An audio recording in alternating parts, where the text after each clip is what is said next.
I'm 92 years old now, and I've spent the last 7 decades watching the world forget something very important, something my grandmother knew without thinking about it. So let me ask you the same question she asked me when I was young and foolish and thought the supermarket would always be there. If tomorrow, not for a week or a month, but for an entire year, every grocery store closed their doors and never opened them again, what would you eat? Really think about that for a moment. Most families I know, including my own family back then, had maybe 3 days of food at home. 3 days. That's it. The rest was counting on trucks and electricity and supply chains and all these fragile systems we've built that could snap like a twig if the wrong thing happened. My grandmother used to stand in her kitchen and shake her head at how we lived. She would say to me, "Child, people these days have forgotten what security looks like." And you know what she meant? She meant trees. Not the pretty ones you look at, not the ones that make nice shade on a summer afternoon. I mean trees that feed you. Trees that fed her mother and her mother before that. Trees that will feed your grandchildren's grandchildren if you're brave enough to plant them today. That's what I want to talk to you about. I'm 92, and I'm not going to be here forever. But something in me needs to pass this forward before it's too late. Because I've seen what happens when families have real food security. I've seen how it changes everything. They sleep better. They worry less. They feel connected to something bigger than themselves. And I've learned that it all comes down to 8 trees. 8 simple trees that, if you plant them today, could literally still be feeding your family 300 years from now. I know that sounds impossible, but I promise you it's not just possible, it's historical fact. It's something humanity has known for thousands of years. Let me start here with something that might sound strange. When I was a boy, maybe 7 years old, my grandmother took me to a forest near our house. Not a fancy garden, not a park, a real forest. And she said, "Look at this place. Everything you see here was planted by someone who is now dead, completely dead and gone from this world. And yet look at the abundance. Look at everything growing. Look at how safe and fed a squirrel can be in this place because of a choice someone made decades or centuries ago." I didn't understand her then. I was thinking about eating ice cream later that day. But I understand her now.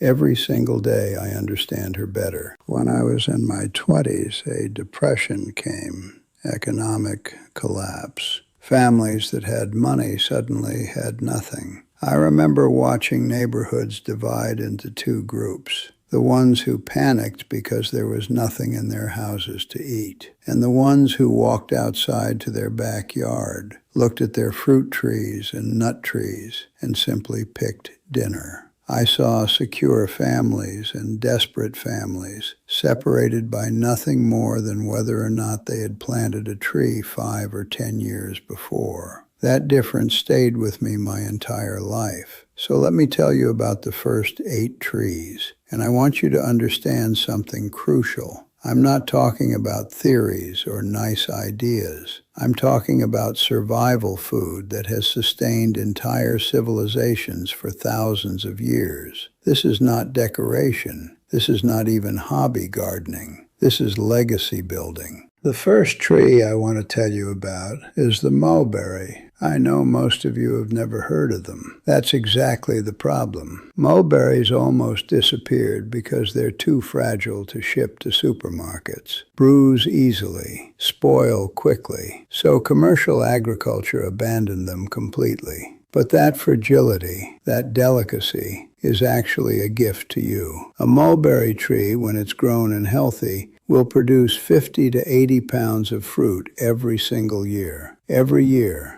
for decades and decades. The harvest doesn't hit you all at once, which is wonderful. The fruit comes over several weeks, giving you steady, reliable food. You eat them fresh when they arrive. You dry them. You freeze them. You make jam. You make wine. And here's what amazed me. Because I lived in Central Asia for several years when I was younger. In some regions, families dry mulberries on their rooftops and store them as actual winter nutrition, not treats. Actual food that keeps them alive through the cold months.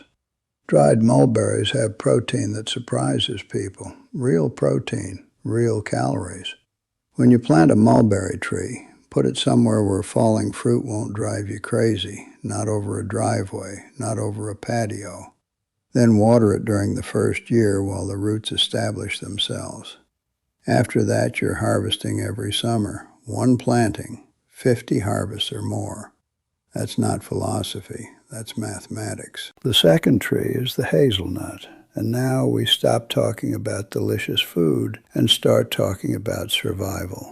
I need you to really understand this because it changed how I think about food forever. When people face real food shortages, the first thing they go hungry for is not vegetables. It's not fruit. It's fat. Fat is incredibly hard to produce from land. It's essential, though. You need it for calories. You need it for energy. You need it for your body to work properly. But it's scarce. Hazelnut trees solve this problem in a way that is almost miraculous. 1 pound of hazelnuts contains roughly 2,800 calories. 1 pound. A mature hazelnut tree produces 20 to 30 pounds every single year. That means tens of thousands of calories stored naturally inside protective shells. No refrigeration, no complex processing, just nuts in shells sitting there keeping themselves safe. I read historical records during the European famines. Households with nut trees, even poor ones, survived when grain harvest completely failed.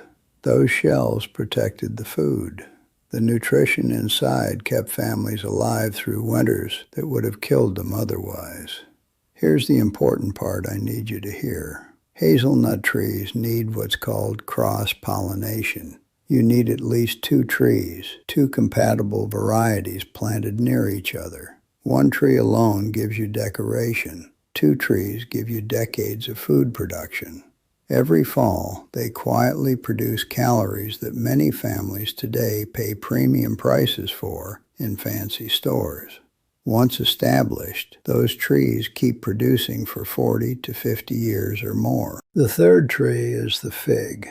And now we're talking about something even older. The fig appears in almost every ancient civilization's records. Religious texts mention it. Ancient farming manuals describe it. Historians write about it. Why? Because people understood something fundamental. If you had a fig tree, you were going to survive. A mature fig tree can produce well over 100 pounds of fruit every year. Fresh figs are wonderful to eat, but the real value is in preservation. Dried figs store for more than a year without refrigeration. They provide concentrated energy and minerals and fiber. For centuries, soldiers and travelers carried dried figs because they knew that the nutrition would keep them alive on journeys. And figs have this other beautiful quality. They multiply easily. Take a branch cutting, place it in soil, and it grows into a new tree. 1 fig becomes many. Your single planting expands into an entire food system. Production begins quickly, too. Often, within 2 or 3 years, you're harvesting.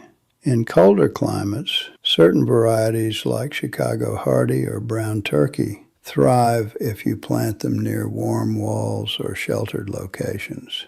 In warm climates, put them in full sun and let them do what they've been doing for thousands of years.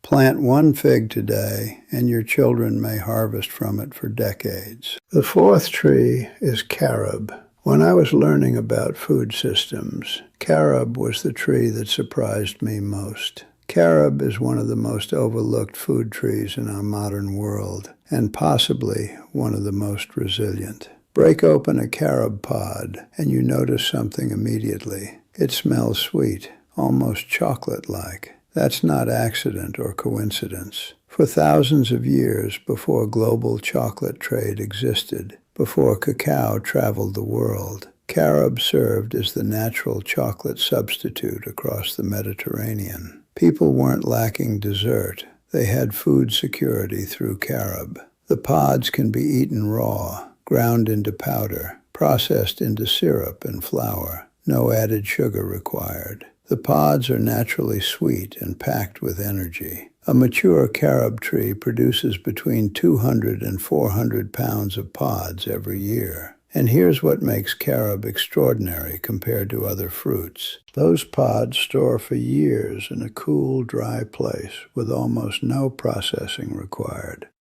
Harvest them, store them. They remain usable long after other foods completely spoil. But what truly sets carob apart, the reason I'm telling you about it, is durability. Carob thrives where many other trees fail. Rocky soil doesn't discourage it. Extreme heat doesn't stress it. Drought conditions don't kill it. Low fertility land doesn't stop it.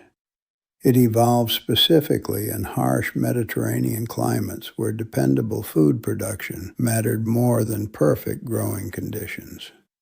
There's a beautiful historical detail here. The word carat, used to measure gemstones and gold, comes from carob seeds. Ancient traders used them because the weight was remarkably consistent. That's how reliable this tree was. It literally became a unit of measurement. Carob does require warm conditions, so it works best in Mediterranean or subtropical climates. But in the right environment, it becomes almost maintenance-free after it establishes. Water it for the first few years, then step back. Decades later, it's still producing sweet, shelf-stable food with minimal effort. Now we're reaching the trees that didn't just feed families. These trees supported entire societies for centuries. The fifth tree is the chestnut, and I need you to understand something about this tree. In many parts of the world, especially across Europe and North America, the chestnut tree was once called the bread tree. The bread tree. Not because it made bread, but because it fed people the way bread feeds people. Before modern agriculture, mountain communities depended on chestnuts because grain farming was completely unreliable in steep or rocky terrain. Chestnut trees grew where crops couldn't. They produced hundreds of pounds of nutritious food every year in places where nothing else would grow. Then in the early 1900s, a blight swept through and wiped out billions of American chestnut trees. A foundational food source almost disappeared within a generation, but the tree itself remains extraordinary. A mature chestnut can yield between 200 and 400 pounds of nuts annually. Here's what makes them special nutritionally. Unlike most nuts, chestnuts are high in carbohydrates rather than fat. They're nutritionally closer to grains like wheat or rice. You can roast them, boil them, dry them, ground them into flour for bread and pasta, foods that sustained entire regions for centuries. Chestnuts require patience. Production begins around 5 to 7 years. Peak yields arrive decades later. When you plant a chestnut, you're planting largely for future generations. And maybe that's exactly the point. Maybe planting a chestnut tree is an act of long thinking. It's choosing to create stability for people you will never meet. Today, blight-resistant varieties are available again. The opportunity to restore this legacy food tree exists right now. In your lifetime, you can become the person who brought back something precious. The sixth tree is the walnut. If chestnuts are bread, then walnuts are energy, pure, dense energy. A mature walnut tree produces roughly 50 to 80 pounds of nuts every year. That translates into an enormous amount of calories packed with healthy fats and protein. Historically, this mattered immensely. During World War II, when rationing existed, fats like butter and cooking oil became scarce. Families with walnut trees suddenly possessed something incredibly valuable: reliable nutrition growing in their own yards. The trees kept producing regardless of economic hardship. Food kept appearing. Walnuts store well. They travel easily. They maintain high nutritional value over long periods. That combination made them both food security and economic security. And walnuts offer something unique. The wood itself is valuable. Black walnut timber is among the most prized hardwoods in North America. Over generations, a mature tree can represent significant financial value alongside annual food production. You're planting both nourishment and an appreciating asset.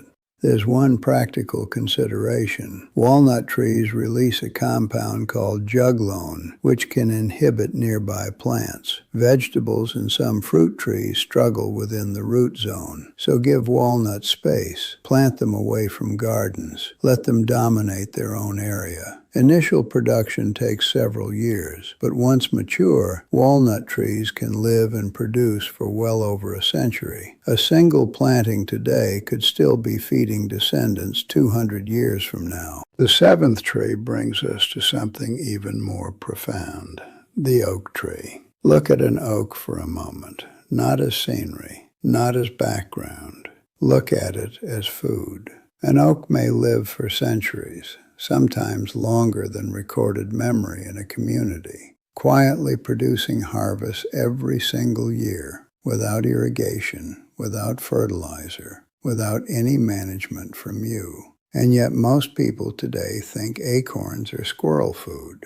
That misunderstanding erased one of humanity's oldest food systems. Across North America and many parts of the world, indigenous cultures built entire civilizations around oak ecosystems. Acorns weren't emergency food for them. They were staple food. In some regions, acorns provided a significant portion of yearly calories because they were dependable, abundant, and storable. A mature oak tree can produce 500 to 1,000 pounds of acorns annually, every year, for hundreds of years. Acorns contain fats, complex carbohydrates, and protein, real nutrition capable of sustaining communities.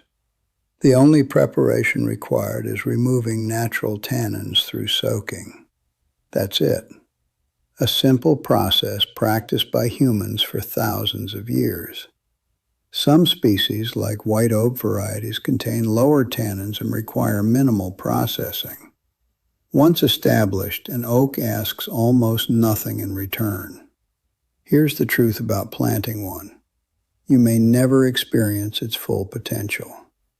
An oak planted today begins meaningful production decades from now. In 50 years, it becomes substantial. In a century, massive.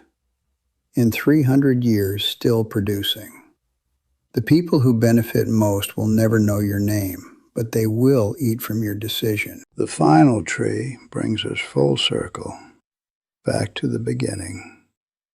The eighth tree is something that has fed humanity longer than almost any other food source on Earth. The tree that contains within it thousands of years of human survival. But I don't want to tell you about it in the way documentaries or science channels would. I want to tell you about my experience with it, because I planted my first tree when I was 23 years old. I didn't know much about anything then. I was foolish in many ways. But my grandmother had died the year before, and I found a note she left hidden in her kitchen. It said, "The old oak at the edge of the property is 300 years old this year. Someone loved me enough to plant it before I was born. Now it's time for you to do the same for someone you may never meet." I took that note seriously. I walked to the local nursery. I bought an acorn. I planted it. I watered it through that first year, and I moved on with my life, getting married, having children, building a career, all of it. Years passed, but I kept that oak watered. I tended to it. When my children were born, I brought them to see the oak. I told them the story about their great-grandmother and her note. When my grandchildren were born, we did the same thing. That oak became a marker in our family's life. We would go there for birthdays, for quiet moments, for thinking. And when my grandchildren were teenagers, that oak was finally starting to produce acorns. Real acorns, enough that you could collect them.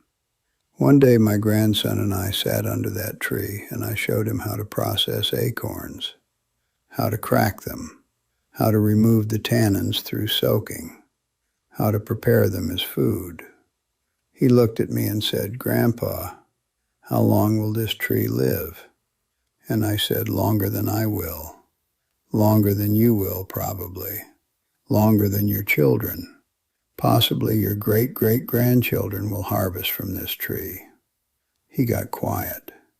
Then he said something I've never forgotten.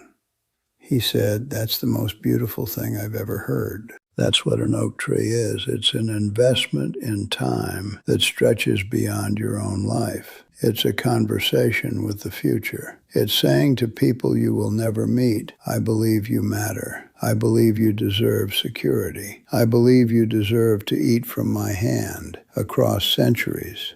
Some species, like white oak, produce acorns with lower tannins and require less processing. Hardy varieties exist for almost every climate. In colder regions, certain oaks thrive. In warm regions, other varieties. There is an oak for where you live. And the beauty of it is that once established, an oak asks almost nothing from you. It grows, it produces, it keeps producing. Let me tell you what I understand now at 92 years old. Every year you delay planting is production permanently lost. A tree planted today begins producing years sooner than one planted later. Time keeps moving whether you plant or not. The best time to plant these trees was years ago. The second best time is right now. You can be the person in your family who decided to build something lasting, something living that continues giving long after you're gone. That isn't just gardening. That's legacy. That's love across time. I've watched the world change so much in my life. I've seen things that seemed impossible become common. I've seen other things disappear that seemed permanent. But one thing has never changed. One thing remains true. Whether you live in a city or the countryside, whether you're rich or poor, whether you live in a warm climate or a cold one, trees keep producing. They keep feeding people. They keep growing stronger. They keep connecting us to the past and the future simultaneously. When I close my eyes now, I think about all the people who planted trees centuries ago. I think about their hands in soil. I think about them choosing to believe in a future they wouldn't see. I think about how their patience fed my grandmother, how my grandmother's wisdom fed me, how my planning is feeding my grandchildren right now. It's a chain, a living chain, and you can add yourself to that chain. You can be a link. You can be the person who plants the tree that feeds someone 300 years from now. That acorn in your pocket, that mulberry sapling at the nursery, that hazelnut tree waiting in a pot, that fig cutting ready to grow. That's not just a plant. That's your voice speaking across centuries. That's your love made visible.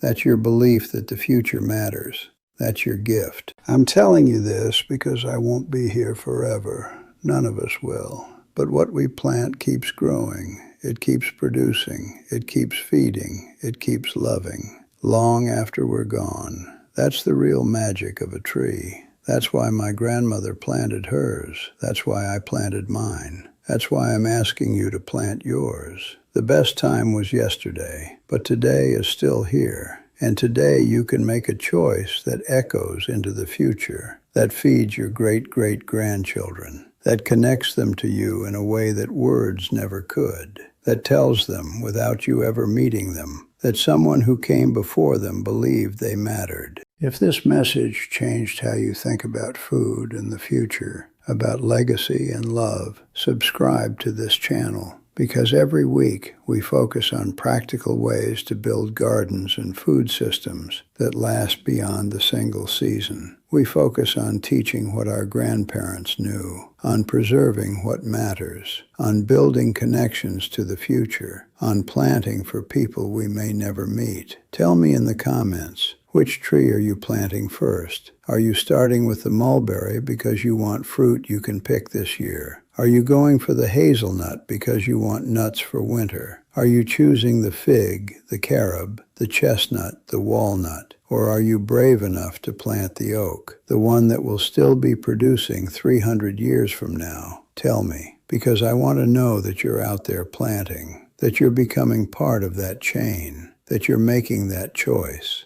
I'm an old man now, 92 years old. And the thing I'm proudest of isn't my career or my accomplishments. It's the trees. It's knowing that when I'm gone, they'll still be growing, still producing, still feeding, still loving the people who come after. That they'll still be saying my name, not with words, but with every acorn, every mulberry, every hazelnut. That's what I want for you too. That's why I'm telling you this, while I'm still here. While you're still listening. Plant a tree, not for you. Plant it for them, for the future, for the love of it. I'll see you in the next one. Keep growing, keep planting, keep believing in the future, because the future is watching what you do right now.